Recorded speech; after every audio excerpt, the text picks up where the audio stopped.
Selamat pagi semua. Siapa yang percaya bahwa Tuhan kita Allah yang baik? Boleh dong kasih tahu temannya di sebelah kanan, Tuhan kita Allah yang baik, yang akan membawa kita melewati tahun 2025. Cepat aja karena waktunya nggak banyak. Nama saya Ivan Tandio. Saya tadi yang bacain, saya founder dan CEO dari Navanti Holdings. Nah, Navanti Holdings punya perusahaan namanya Hybrid Fund, Navanti Hybrid Funds. Kita bergerak di bidang properti, bisnis saya bagi dua, yang sebelah kiri tentang properti, semua properti ekosistem saya based di Melbourne. Kita membangun properti ekosistem dari development sampai asset management, sampai cleaning service dan semua service-service yang lainnya. Kita menyediakan KPR juga untuk semua orang di sana.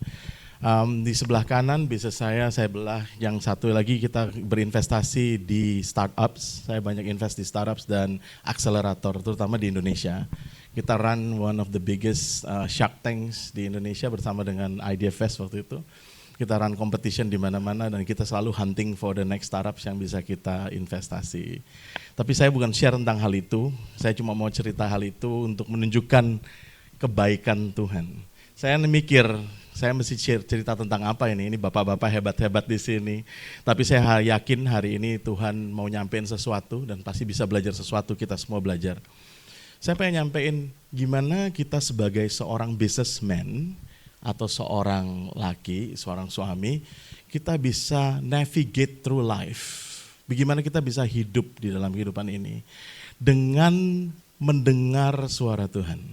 Karena menurut saya kunci dari saya sampai saya bisa ada di sini itu karena kebaikan Tuhan dan karena saya bisa mendengar apa yang Dia mau. Kunci saya saat orang banyak yang interview saya, bisa lihat di YouTube dan segala macam bareng teman-teman dari Deddy Corbuzier sampai yang Daniel Mananta. Tapi saya selalu mikir kalau saya ditanya saya bingung karena jawabannya ujung-ujungnya cuma Tuhan aja gitu. Dan beneran saya ini dulu orang yang nggak suka sekolah, yang tahu sejarah saya nakal banget, saya anak band. Saya sampai hari ini masih musisi, saya rilis lagu, saya nulis lagu buat Sony Music Indonesia juga. Tapi papa saya orang businessman, jadi kita selalu nggak ketemu. Saya pengen jadi VJ MTV, nggak kesampean. Jadi ribut dari zaman dulu sampai saya dikeluarin, saya di-expelled waktu saya di uni. Nah, yang kecewa ngundang saya Pak Heri, saya dulu nggak lulus di Australia, disuruh terusin, saya nggak mau, pokoknya rebel sekali. Jadi kehidupan saya penuh dengan banyak kegagalan, bahkan akhirnya waktu saya milih, udah nggak mau Pak, saya mau bisnis aja di sendiri di sini, di Australia. Papa bilang kamu sendirian ya di sana, ya pokoknya saya anggap dulu saya jagoan. Taunya habis, baru bisnis 5 tahun saya bangkrut, saya dulu di F&B, habis rata sama tanah, ngutang banyak sekali sama orang.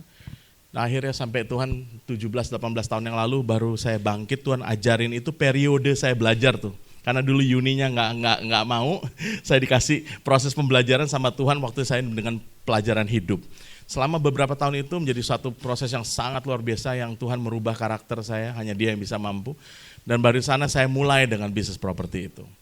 Sampai hari ini akhirnya kita bisa menjadi seperti ini, kita punya, ya bisa jadi, saya dulu sempat diprofesai untuk menjadi juru bicara bagi entrepreneurship di dunia ini. Saya bilang nggak masuk akal, saya emang nggak suka kayak gitu, nggak suka bisnis. Tapi Tuhan buktiin semuanya. Kunci yang saya bilang tadi, setiap kali orang tanya saya, kunci keberhasilannya apa?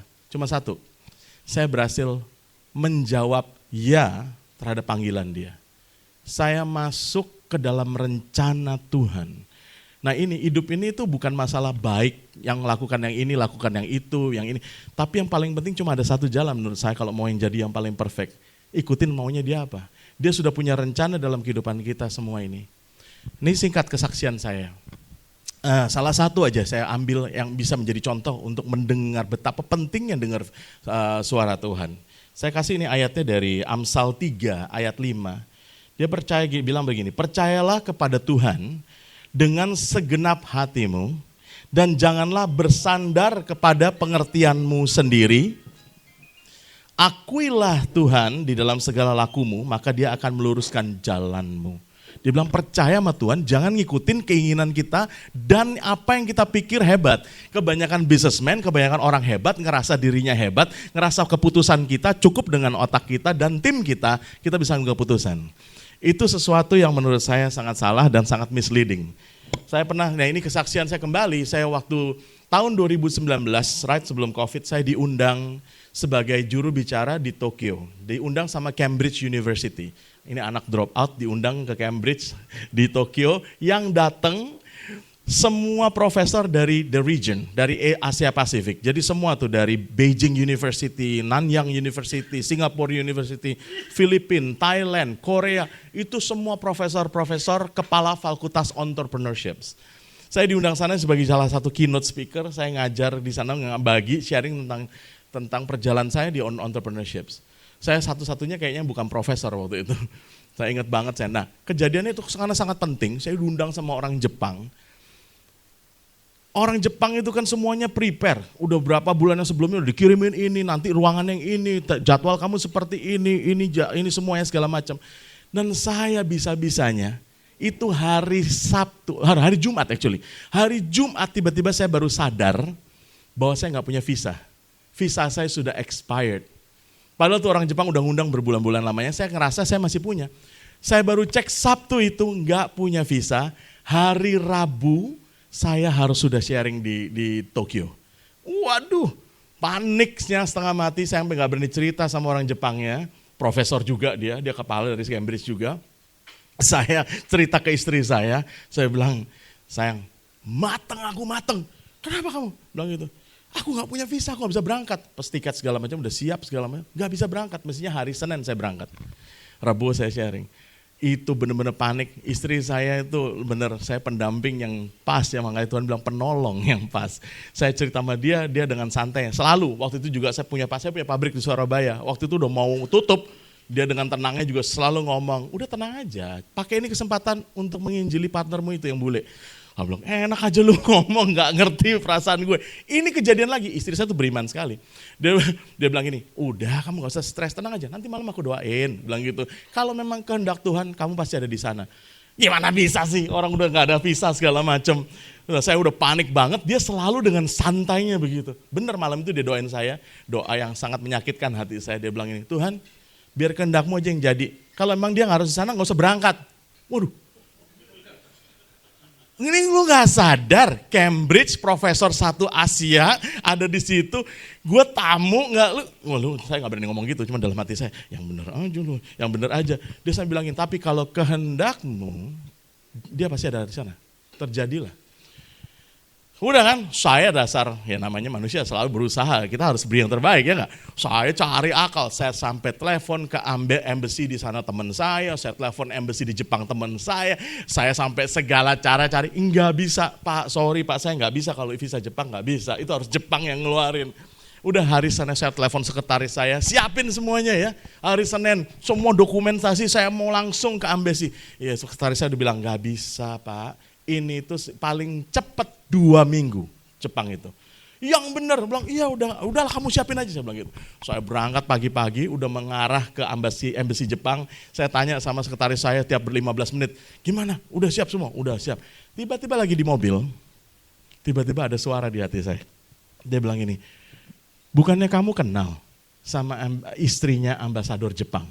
Kita pernah ada event bareng. Saya di sana banyak bikin event entrepreneurship segala macam. Kita bikin event tentang fashion pada saat itu. Oh iya, duduk sebelah saya lagi waktu itu. Terus bilang, udah langsung saya telepon sekretaris saya, pakai email saya. Jadi saya, ini kata-katanya, saya bacain, saya lagi nyetir soalnya. Saya pakai kata-kata begini-begini. Saya bilang gini, saya mau minta tolong, tapi kalau orang Jepang itu harus sopan. Ini namanya minta tolong keterlaluan, orang lu yang salah gitu kan. Jadi saya bilang gini, aduh kalau nggak merepotkan, udah saya cuma ini mempermalukan, saya malu minta ini, saya bilang, tapi kalau nggak ngerepotin aja, saya itu ada event begini, saya ceritain semuanya. Dia tahu betapa pentingnya. Nggak ada jawaban dong, setiap itu saya telepon lagi, gimana? Gak ada jawaban Pak, gimana? Sampai udah nyampe di embassy-nya Jepang, masih gak ada jawaban. Saya ketemu sekretaris saya udah kasih filenya semua, saya bawa masuk, saya naik ke atas, saya duduk ngambil nomor, udah saya siap-siap mukanya, malu setengah mati karena orang Jepang pasti ketawain, ya lu gak prepare gimana sih, mau ngomong apa gitu kan. Begitu saya dipanggil, Ivan-san, saya maju ke depan, saya langsung kasih file saya langsung pertama-tama langsung ngomong, I'm so sorry. Karena saya tahu saya malu, saya bilang I'm so sorry, ini ridiculous banget. Saya mau nge-apply visa, tapi saya butuh ada di Tokyo hari Rebo, saya bilang gitu. Ivan-san, nggak bisa, Lu tahu nggak Jepang ini tuh proper, semua ada strukturnya. Kenapa mesti 2 minggu tuh ada alasannya. Bukan karena dia nungguin kerjanya lama staffnya. Tutup mulu soal di sana, teman saya semua biarin aja. Saya bilang tutup mulu lu. Jepang nggak bisa, ada strukturnya. Tapi dia bilang ini, hang on. Tadi pagi, barusan ini saya terima email dari istri ambasadornya. Saya baca emailnya, saya baru aja terima, jadi saya mesti diskusi sama atasan saya. Kamu tunggu di sini. Dia masuk ke dalam, lama banget, saya sampai nervous. Dalam hati saya gini, Tuhan saya udah nggak perlu, saya cuma perlu mitigate ya bahasa Inggrisnya. Gimana caranya saya nanganin ini supaya itu profesor nggak pada upset semua, nama saya nggak hancur, ya hancur pasti, cuma jangan hancur amat gitu lah. Gimana caranya saya ngomong sama teman-teman saya yang ngundang saya di sana. Waktu dia keluar lagi, tiba-tiba dia bilang gini, Ivan-san, I have done something that we never done before. Dia bilang gitu, dalam history embassy ini nggak pernah terjadi. Siapa yang percaya bahwa Tuhan kita bisa buat sesuatu yang tidak pernah terjadi dalam bumi ini? Amin. Dia bilang begini, kita nggak pernah ngelakuin ini. Biasa 2 minggu, atasan saya bilang, besok kamu akan dikasih visanya keluar. 1 malam. Bahkan dia tadi lama di belakang ngapain? Dia siapin saya semua itinerary-nya. Ivan-san, kalau besok pagi saya keluarin visanya, kamu bisa naik pesawat JEL yang nomor sekian, dia akan terbang jam sekian. Kamu langsung ke airport, nyampe hari Rabunya paginya. Begitu kamu nyampe, tempat kamu bakal mesti ngomong speaker, itu sekitar berapa menit, sekitar 45 menit atau 1 jam gitu. Lokasinya di sini, kamu mesti ambil ini, dia siapin semua buat saya. Kamu ikutin ini. Wah langsung saya ambil, thank you, terima kasih. Dibilang ini bener loh, ini jangan main-main, saya nggak pernah ngelakuin hal ini. Bilang gitu. Ya oke, terima kasih. Saya turun ke bawah, saya telepon sekretaris saya bilang, siap beli tiket ini, kamu ikutin ini, yang jalan segala macam. Besok nggak ada yang percaya, saya telepon istri saya cuma ngomong apa? Bener kan doaku? Kalau Tuhan mau engkau ada di sana, terjadilah apapun halangannya. Saya masuk ke mobil, duduk, saya ngucap syukur sama Tuhan. Hadirat Tuhan langsung turun pada saat itu. Saya ngerasain hadirat dia, saya nangis, saya nyembah di hadapan dia. Karena Tuhan bilang begini, ini loh, kamu tahu kamu harus ada di sana karena aku mau kau ada di sana. Di dalam setiap keputusan bisnismu, lakukan yang sama. Engkau harus tahu, tanya aku, sampai engkau yakin bahwa engkau harus ada di sana. Kita bisnis semakin maju, opportunity semakin banyak, pilihan semakin banyak, problem aja banyak, tapi optionnya banyak. Mana yang kita mau pilih? Bukan pilihan saya belajar, pilihan itu bukan pilihan yang secara mata, secara hitungan terbaik. Saya udah belajar di holding company saya, semua partner-partner saya cinta Tuhan yang di holding. Ada 8 orang kita yang benar-benar partner yang di holdingnya ini yang saya pilih. Dan di 8 ini semuanya kalau menentukan sesuatu yang besar, semuanya doa puasa. Semua saya tanyain, di meeting minggu depan saya mau dengar Tuhan bicara apa sama kamu masing-masing. Kalau kita ngambil keputusan kita harus ngikutin apa yang Tuhan mau. Saya ulang sekali lagi, percayalah kepada Tuhan dengan segenap hatimu. Percaya. Kalau kita nggak berani tanya karena kita nggak percaya dia tuh mampu, nggak percaya dia tuh siapa. Jangan bersandar kepada pengertian, ini emang udah kita banget lah. Pakai cara gue punya power, gue punya network, gue punya kekuatan, gue punya profil, gue punya status, gue punya uang. Itu gak ada artinya. Akui dia dalam segala lakumu, maka dia akan meluruskan jalanmu. Satu lagi dibilang di Yohanes 10 ayat 27, bahwa domba-dombaku mendengar suaraku dan aku mengenal mereka dan mereka mengikut aku. Karena saya tahu saya harus ada di Tokyo, pada saat itu saya sharing di hadapan semua profesor, gak ada nervousnya sama sekali. Saya tahu saya harus ada di sini, Tuhan taruh kuasa di dalam hati saya, di dalam perkataan saya, dan di sana kita menjadi berkat. Luar biasa sekali. Yang terakhir dari saya, bahwa Tuhan adalah sumber dari segala wisdom. Kalau kita perlukan, kita bisa tanya anytime. Jauhkan semua distraction, condemnation dan bitterness, karena itu yang menjauhkan kita dari Tuhan. Karena saat kita jauh dari Tuhan, kita nggak akan bisa mendengar Dia. Sebelum kita bisa mendengar Dia, kita harus dekat sama Dia. Karena kita harus menjadi dombanya dan Dia gembalanya, sehingga kita bisa mengenal suaranya. Diberkatilah engkau dalam nama Tuhan Yesus.